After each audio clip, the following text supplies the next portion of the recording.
एक बार की बात है। धनीराम एक जमींदार था। धनीराम की बेटी चारू पढ़ाई में बहुत तेज थी, मगर धनीराम का बेटा दिनेश दिन भर आवारागर्दी करता था।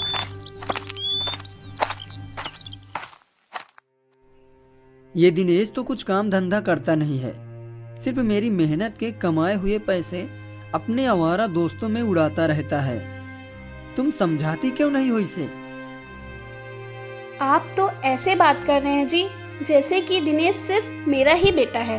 आपका तो कुछ लगता ही नहीं। जब मैं उसे डांटता हूँ तो तुम्हारी ही आंखों से टप टप आंसू बहने लगते हैं। अरे, आपसे डांटने के लिए किसने मना किया है? आप तो उसे मारने लगते हैं। जवान बेटा है, कहीं कुछ कर बैठा तो? अरे, जवान हो गया तो क्या हुआ? उसे कुछ भी करने की आजादी दे दूं? देखो शारदा, दिनेश सिर्फ तुम्हारी वजह से बिगड़ा है। वाह पतिदेव, बेटी पढ़ाई में अच्छी है तो वह आप पर गई है। अगर आवारागर्दी करता है बेटा तो उसे मैंने बिगाड़ा है। आप तो जी जवानी में बड़े सीधे थे।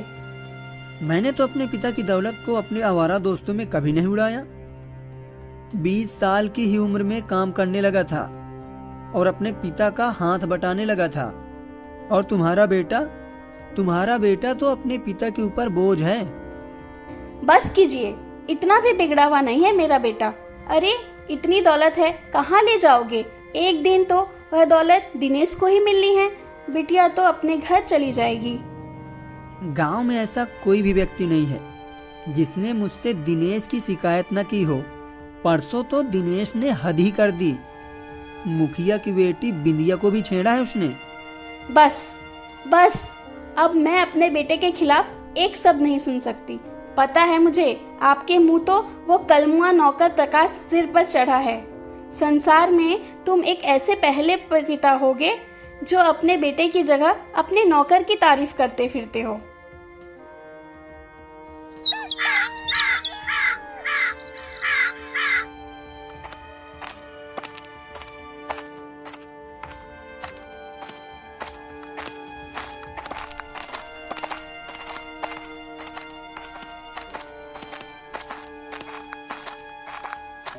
आप आ गए मालिक। आपके कहने के मुताबिक मैंने सुबह ही खेतों में पानी डाल दिया था और जो आपने गड्ढा खोदने के लिए बोला था वो भी खोद दिया है। अभी तो सुबह के 7 बजे हैं प्रकाश। तो कितने बजे काम पर लग गया? मालिक, मैं सुबह 4 बजे ही आ गया था।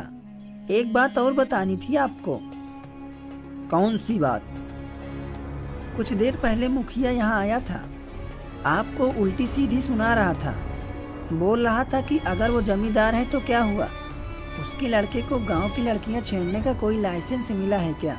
वो पुलिस में रिपोर्ट करने की धमकी देकर गया है मालिक।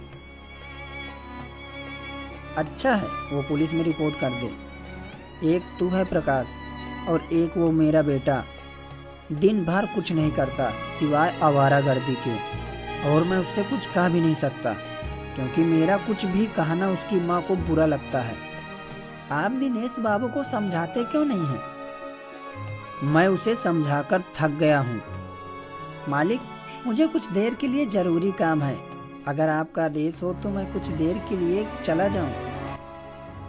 क्या बात है प्रकाश, कहीं तेरा कोई चक्कर वगैरह तो नहीं चल रहा? अरे नहीं मालिक, मुझ जैसे गरीब से भला कौन सी लड़की अपना चक्कर चलाएगी। ठीक है, जा।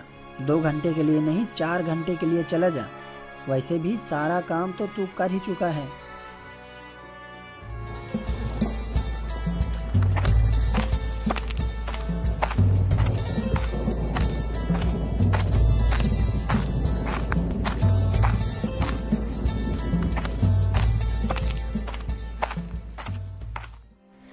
मैं तुम्हारा कब से इंतजार कर रही हूँ प्रकाश। घर में तो तुमसे बात करने का मौका ही नहीं मिलता। चारू, आज मैं तुमसे साफ साफ कहने आया हूँ, मैं तुमसे नहीं मिल सकता। लेकिन क्यों प्रकाश? मैं तुमसे प्रेम करती हूँ और तुम भी तो मुझसे प्रेम करते हो। प्रेम तो मैं तुमसे करता हूँ, लेकिन मत भूलो कि मैं तुम्हारे घर का नौकर हूँ। मालिक मुझ पर कितना विश्वास करते हैं, लेकिन कहीं अगर किसी दिन मालिक को कुछ पता चल गया तो मेरे बारे में क्या सोचेंगे? मैं कुछ नहीं जानती प्रकाश। मैं तुमसे प्रेम करती हूँ और तुमसे ही शादी करूँगी। अगर मेरी तुमसे शादी नहीं हुई तो मैं जहर खाकर अपनी जान दे दूँगी। चारू गुस्से से वहाँ चली गई। कुछ दिन ऐसे ही बीत गए। एक दिन शहर से हुकुमचंद नाम का एक बड़ा व्यापारी मुखिया को लेकर जमींदार के पास आता है।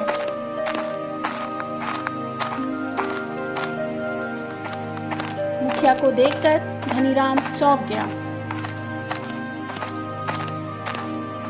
मुखिया जी, मैं दिनेश की हरकत पर बहुत शर्मिंदा हूँ। अरे नहीं धनीराम, दिनेश की हरकत को मैं कब का भूल चुका हूँ। आप भी भूल जाइए। दिनेश बच्चा है और बच्चे तो गलती कर ही देते हैं। दरअसल धनीराम जी, मैं हुकुमचंद को आपसे मिलवाने के लिए लेकर आया हूँ। हुकुमचंद जी शहर के बहुत बड़े सोने के व्यापारी हैं। नमस्ते धनीराम जी, मुझे मुखिया जी के द्वारा ही आपके बारे में पता चला है। मुझे एक अच्छे और सच्चे व्यक्ति की तलाश थी। मुखिया जी ने बताया कि आप बहुत ईमानदार और धनवान व्यक्ति हैं। मुखिया जी ने तो मेरी तारीफ कुछ ज़्यादा ही कर दी। मुझसे ज़्यादा तो अच्छे इंसान मुखिया जी हैं, जिन्होंने मेरे बेटे की गंदी हरकत को भी माफ़ करके भुला दिया। बताइए आपको मुझसे क्या काम है? दरअसल मैं सोने का एक बहुत बड़ा व्यापारी हूँ और मैं हिंदुस्तान छोड़कर विदेश में बसना चाहता हूँ। मेरे पास कुछ सोने का स्टॉक है। मैं चाहता हूँ कि उस सोने को आप खरीद लें। मैं वो सोना आधे दामों में बेचने के लिए तैयार हूँ।